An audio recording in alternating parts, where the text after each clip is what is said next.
The 115-day eternal range continues for Bitcoin, as you can see from this tweet from Bentoshi, and we are still consolidating. We are still consolidating despite being on the lower end of that range. And this is, of course, the BLX, so the long-term chart that we're looking at, 2-week chart, and 4.5 months within that range. And at the bottom of the range, let's see, is it going to break or not? This is what we need to analyze on today's chart. So first and foremost, let's start on the weekly with that short Bitcoin trade that we have. And I'm going to show you the levels that I'm looking at.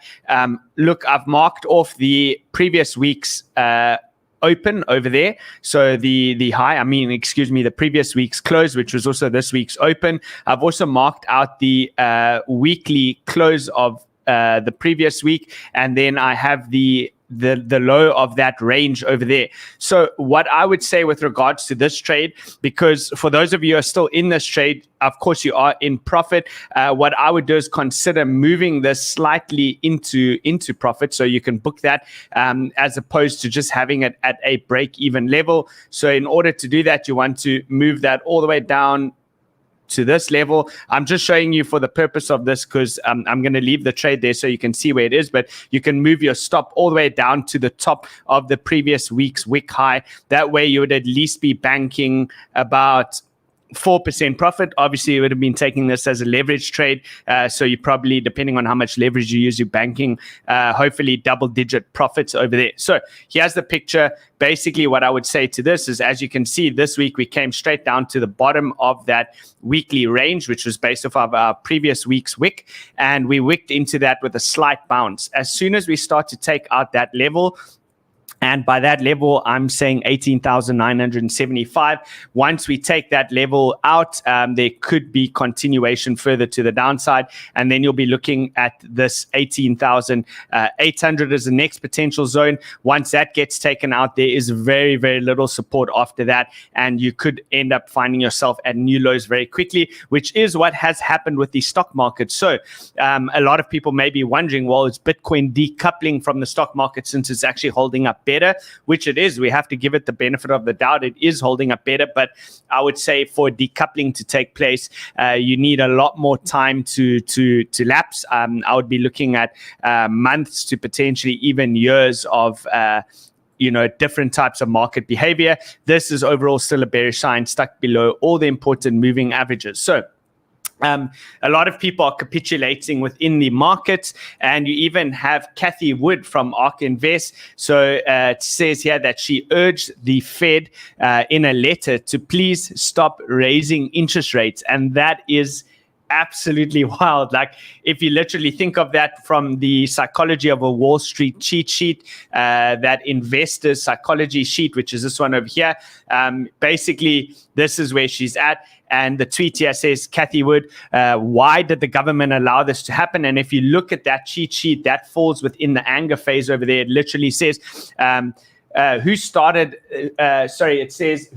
the market? Why did the government allow this to happen? And that's literally what they have written over there. As you can see, usually following that, you do have a major bounce in relation to Bitcoin if that were to take place. And this psychology sheet followed exactly according to price action. That bounce would probably take Bitcoin quite high to around mid $20,000, so $28,000, and then you usually follow on into the depression phase, which is where they basically say my retirement money is lost.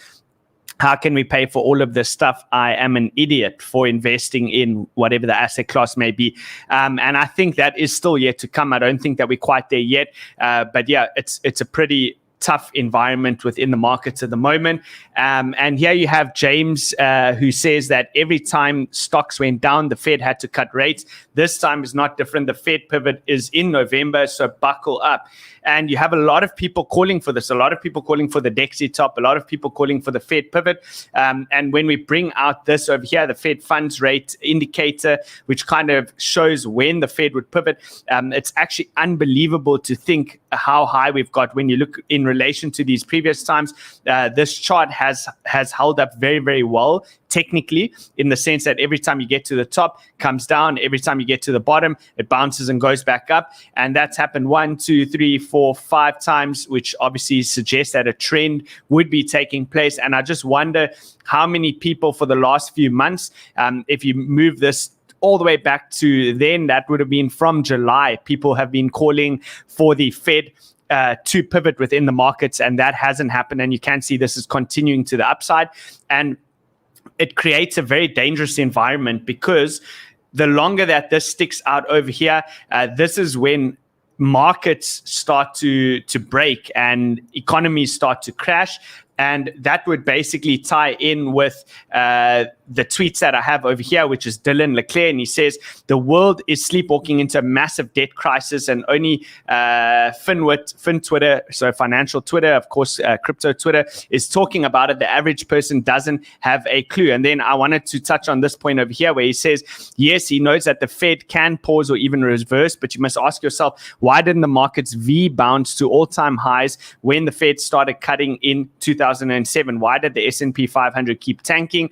Yes, I understand the conditions are different and banks are well capitalized compared to the great financial crisis. But then he goes on to explain that there are a lot of similarities to that time. And either way, that it's not a good thing, which is why institutional players have bought more than 10 billion in puts on individual stocks last week. And look, in comparison to 2008 financial crisis, how many puts were taken, meaning that they are betting on downside. So for those of you who may be new, you get calls and puts. Calls means that investors are taking out contracts as insurance against upside, meaning if price reaches those targets, they can claim on that. If not, then they just lose the insurance that they paid on the contract. And puts would be to the downside, meaning that they're betting. And this many puts is definitely out of the norm. It's astronomical, huge amounts. And institutional players are the ones that drive the markets, which should be even more scary to you if they're the ones that are taking out the puts.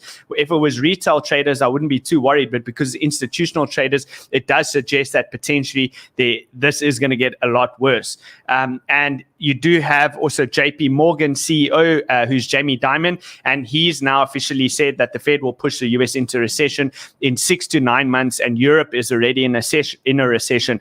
And as you would know from previous shows that we covered, they keep changing the definition, and it's meant to be 2 back-to-back quarters of declining GDP, and so contracting environment, and that's exactly what we've already had. If the quarterly earnings come out bad again, that would be 3 quarters back-to-back that have been terrible, and so far it's looking like that's going to be the case, but yet they are unwilling to declare that it's actually a recession because they keep changing the definition, which is absolutely insane.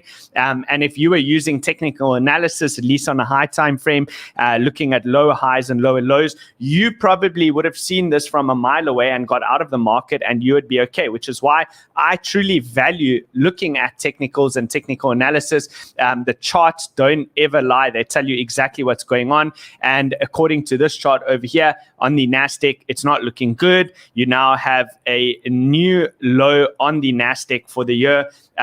We haven't seen these levels since 2020, and we're almost at my ultimate target. Let's see on the NASDAQ, we got about 7 to give or take 10% to go, depending on how deep you go into that zone. And then I do expect a bounce from that level over there. What about the DXY? The dollar wrecking ball, we covered that yesterday. It's following our little lines that we drew over here almost to perfection. But I also want to caution over here, there is still a potential that it could reverse, right? Because you have a series of higher highs and higher lows. And now you'll be looking to see, is this going to make yet another high? In order to do that, it must break through the 114.8 level over here, and it should close there. Then you have a new higher high. If it turns in the same way that portrayed with this red line over here. Then it would have its first lower high, and then you'll be watching for the next lower low. Then you can see what happens over here, probably a throwback to this trend line at 108.6, which is the major supporting trend line, and a break of that would confirm that a top in the DXY has taken place, and then that is of course going to be good for the risk on assets, but we're nowhere near that level yet. So looking at the 10-year yield, which is what Dylan Leclerc just covered over there, and you can see that we have a new daily high that closed as of yesterday. This is closed higher than these ones over here, so it's continuing on upwards, right? So you have to look at this as a continuation to the upside. S&P 500 futures still have that line marked out. Nasdaq made new lows. Will today's price action lead to new lows on the S&P 500 futures? We'll just have to wait and see. But I would definitely say the probability is definitely more towards the downside. So what about Bitcoin? Bitcoin actual price action, 3-day chart. I also want to see if this is going to confirm on a higher time frame, as in the 3-day chart, as another local top over here. In order to do that, you will need to take out these previous lows, so these ones over here, and on a closing basis, any closes below 18,500 would be catastrophic. I would expect extreme continuation to the downside, and I doubt that this little wick over here is going to hold price action up. I think that it will go straight through that level, but the broader picture is you're stuck within that major down channel, so nothing looking good. No real bullish cases, to be honest with you. There is only one bullish case, which I'm going to outline towards the end of the show, which is essentially the only thing going for them is a liquidity grab. Okay, looking at this over here, you can see support line did break down, and then I told you you're probably going to be stuck within that range. Let's quickly grab this box over here just to give you an idea of what that range is again. So this is kind of the range that I'm watching. Now you want to see, is it going to break above this level? This is, of course, the inverted chart. As soon as you start to close, as I just mentioned, under 18.5, this will have continuation, and this is an ascending triangle, which has a charting pattern measured move all the way into that $10,000 region, and even actually a little bit lower than that. So keeping an eye on that. Risk remains to the downside, and this is the basis of today's thumbnail. You have to ask yourself, is the same pattern happening again? And that pattern is this, which is since all-time highs, you essentially lost these moving averages, price fell below them, came down, tried to recapture them, consolidated, broke down the bear flag, another bear flag, broke it down, another bear flag, broke it down. One thing that you can see is the gradient of these bear flags are becoming less and less, and it's happening with smaller moves, so shorter and shorter, meaning that we are definitely nearing towards the end. And here you have something similar that's happened, right? This would have been your next bull trap over here. Prices come below. Same thing on a daily chart. If you start to close anywhere just under $19,000 on a daily closing basis, then you start to confirm these local highs on a daily, and that will bleed through into the 3-day and then the weekly and so forth. And then it becomes a dangerous situation. So when you look at the RSI over here, it was very similar. Each time you had the breakdown of the trend line, you have the macro picture here where it's governing all of those highs. I thought, maybe it can break back into this trend line one more time, and that would open up a possibility for a long, by the way, but it would be a short-term long trade, looking for a final top on the RSI within that 58 region, and then turn back down, break down this trend line, and then you have your final leg down, the last leg in the crypto bear market. I would at least hope, but it is already breaking down, which is why price has gone through that trend line over there, the little diagonal trend line. And yeah, now we're looking forward to see where support's where it's gonna catch support. And with TED Talks macro is showing here that all signs are pointing to one side getting blown out in the near future, because volatility, as we've covered so many times, is at all-time low, meaning that expansion or increase in volatility is absolutely inevitable. And then you have the leverage at all-time high. And the question is, who are these leverage players? Are these leverage longs or leverage shorts? Because one of them are going to get absolutely taken out within this market.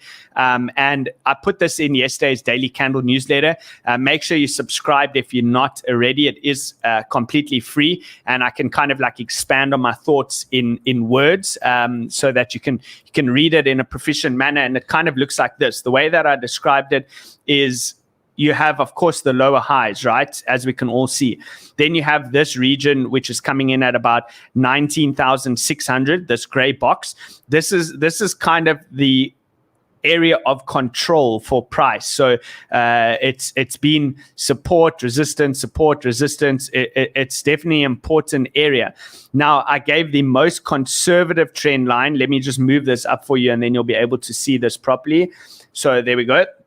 I put the most conservative trend line for the bulls, so giving them the absolute best benefit of doubt that I can possibly give, connecting wick to wick to wick, and they've lost that area, right? So you have to ask yourself, as a bull, what do you have going for you? The only thing that you have going for you is this support at 18,700. You have this level over here, which price is already almost at. Then you had this trend line, which you've now lost. But then you ask yourself, and then the only other thing, one more thing that you have going for you is an inefficiency within the market. So I've mentioned to you guys before, when price tends to sell off very quickly, like it did over here, then what happens is eventually price will come back and recapture, as it did over here. It will recapture some of that liquidity. And here you have another inefficiency. And these are the only two things that are going for the bulls, is the hope that price will push back up to recapture some of this this inefficiency within the market, which inefficiency is basically means that liquidity is lying there and price tends to gravitate towards liquidity, because that's the only way big players can get their orders fulfilled. So you have that going for you, and you have this very, very minuscule support level, which fair enough has been holding. What that means is, if you are someone that wants to go long, you want to do it as close to invalidation as humanly possible, which would be pretty much at the bottom of this level. You'd be hoping that it would just be left as a wick like that, and price would jump straight back into that zone, and then obviously can continue on to the upside again. But if you do continue to the upside, you have to know what you're contending with. You're going straight into resistance at 19.6, as well as you have diagonal resistance over here. So I just feel that it's not really even worth taking the trade, in my personal opinion, unless it gets to the absolute extremes, and I can quickly take a quick bid over there. So that's the way that I'm seeing it on the daily chart. The momentum oscillators are also turning back down. They're coming over, and I think that's also the weekly is probably going to start to cross soon. You can see over there. This is going to bleed through into the 3-day and the weekly, and then the higher time frame picture begins to change. So we have this chart over here, which is of course, the super Guppy indicator. And we did mention multiple times before, that we have 3 phases, right? Contraction, expansion, that's 1. Contraction, expansion, that's 2. Contraction, and we're looking for the final expansion for the 3rd phase over there, which will lead us into that 10 to 12K region. And it's still firmly in action. It just takes time before it starts to get aggressive. In the same way that you can look over here, the bands are tight. The bands are tight here. The bands are also quite tight at the top over here. And then they start to separate and expand into a broader, bigger move, which hasn't happened yet, but it could at any moment. And you can keep working level to level, right? So, sorry guys, my laptop is making a noise here. I apologize. You can keep working level to level. So we had this previous level that needed to be cleared. If this level starts to confirm as a local top, then we'll probably be able to move this. Let's just see, is this locked? Okay, there we go. Then you can probably move this down to here. And now this will become the new zone that needs to be cleared. Now you need price to start to get back above $20,500.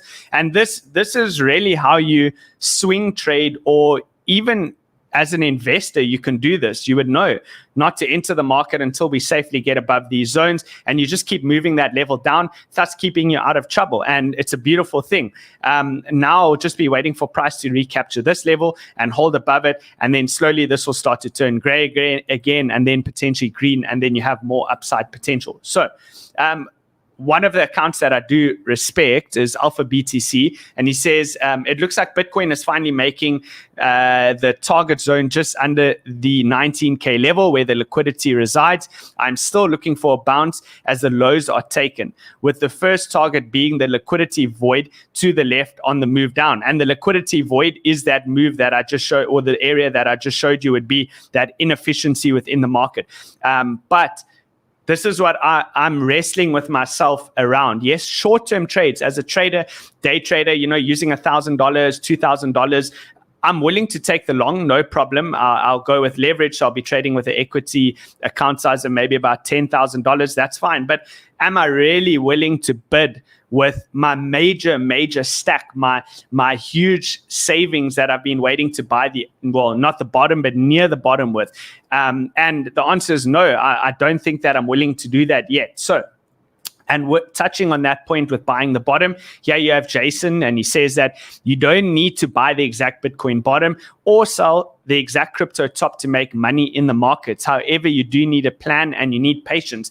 And I appreciate all of you for being here because it has required patience. I know a lot of the time we just cover the same thing and say the same thing over and over, but we're looking for the small minuscule changes within the market that might give us a hint that the bottom could potentially be in. So if you are watching this channel and you're hoping that Kyle is going to give you the exact bottom level to buy, I mean, there's a small percentage chance that I do that. I have successfully bought pretty much the exact bottom, like in 2 previous cycles, but don't bet on that because that's not the efficient and successful way to trade. Usually the bottom has to occur first, and then you'll wait for confirmation of that, and price has to obviously take out certain levels that are higher than what the bottom was in order for you to know and confirm that the bottom is in fact in.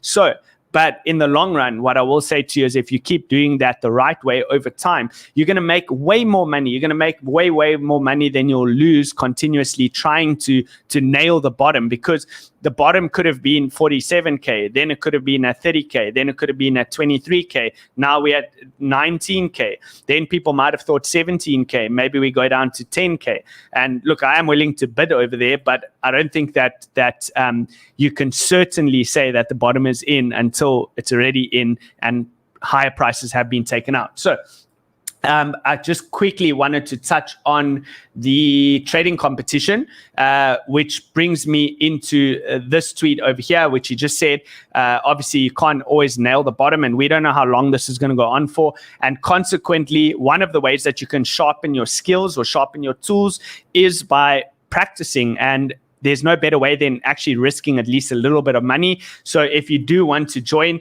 click any of the links below, ByBit or BitGet, and then there's up to $100,000 in cash prizes that are going to be available for the winners. But again, you don't need to win. Even if you don't win, the value that you're going to derive from that is still enormous. So it's going to take you to these pages over here. You have 6 days and 6 hours left to register, and yeah, join us in the competition. I'm sure I'll be taking quite a lot of trades in, so I'll drop them in the Discord group, which you can also join. The link is below. You will need a BitGet or a ByBit account, so feel free to use any one of my links there. You lose absolutely nothing. You actually gain something because you get sign-up bonuses, and it does also help me tremendously. So I'd appreciate it if you use those. Okay, quickly touching on Bitcoin with the Bollinger Bands over here. So you can see, again, still in the same thing, squeezing. It's getting even tighter. Look at how those bands are starting to turn in onto each other. This move is going to be huge, guys, when it does come. And we lost the middle Bollinger Band. It was kind of acting as support over there. One of the reasons I tried a quick scalp long yesterday, but it failed almost immediately. So it is what it is. Lost hardly anything. It's fine. Let's see what happens when price gets down to the lower Bollinger Band at 18,600. If it's able to bounce from that zone and use it as support. Remember, that is a pivotal point, that 18.5, 18.6. You don't want to see any closes below that. So for the sake of simplicity, feel free to use the Bollinger Band on a daily chart. I just have the standard settings over here. And these kind of show you the important levels anyway. You need closes above or closes below for confirmation of the next major move. And looking at the lower time frame over here, so this is kind of what the trade was based off that I attempted yesterday on a 1 hour chart. Look, I was trying a bid into the 2017 high, which also matched up with this diagonal support, so double confluence with my stop just below over there. So I got stopped pretty much on these wicks over here. What I would say though is the same thing. If you are going to be playing the long to try and recapture the inefficiency, which is up here, the way in which you would do it is you want to see this level get reclaimed. If you start to see price action, let's just quickly grab that. If you start to see, I'll zoom in a bit more as well for you. Let's quickly close that. Okay, so this is essentially what you want to see. If you see price action, have I got the pen? Come back in. Wait. There we go. If you see price action come back in like this and reclaim this level over here, this would be, again, your signal to go long with stops below. So because you're going to recapture the 2017 highs, you're going to break that declining trend line. This is on hourly chart, and you're going to come back within that range. So there's a triple confluence reason of why you would have the opportunity to go long. And then our target first TP would be over here. Second TP would be playing towards that inefficiency, which is going to be coming in around here, that $21,000 level. But I'll drop this trade on Discord if it becomes relevant. At the moment, there is nothing that is relevant over here. Last thing that I wanted to touch on is the BBWP on the daily, which is the volatility indicator. You can see the moving average, which is the white one, is coming back down. So it's crossing back to the downside. And I did warn of this. I said, wait to see if you do start to get new blue bars that print over here. That means that contraction has happened all over again. And now you can use that with your other technical skills and your different horizontals and verticals to see, your horizontals and your diagonals to see where the edge lies. Is the expansion going to be to the up or the downside? So it's reloading, it's recoiling. Think of this thing like a spring, because I have been asked a lot of questions about this. So just because if you release a spring, right? Let's just say you hold the spring like that and you release it. You don't know if is it going to go this way or is it going to go this way or this way or this way. It doesn't give you the direction. It's just telling you that there is going to be a big momentum move that is taking place. You have to use other tools in order to decipher the direction or the probability of that direction. So I hope that that covers that with the BBWP. And that's it, guys. Please make sure that you give this video a like, subscribe, hit the bell notification. It would be greatly appreciated. I do appreciate each and every single one of you. Thank you so much for watching.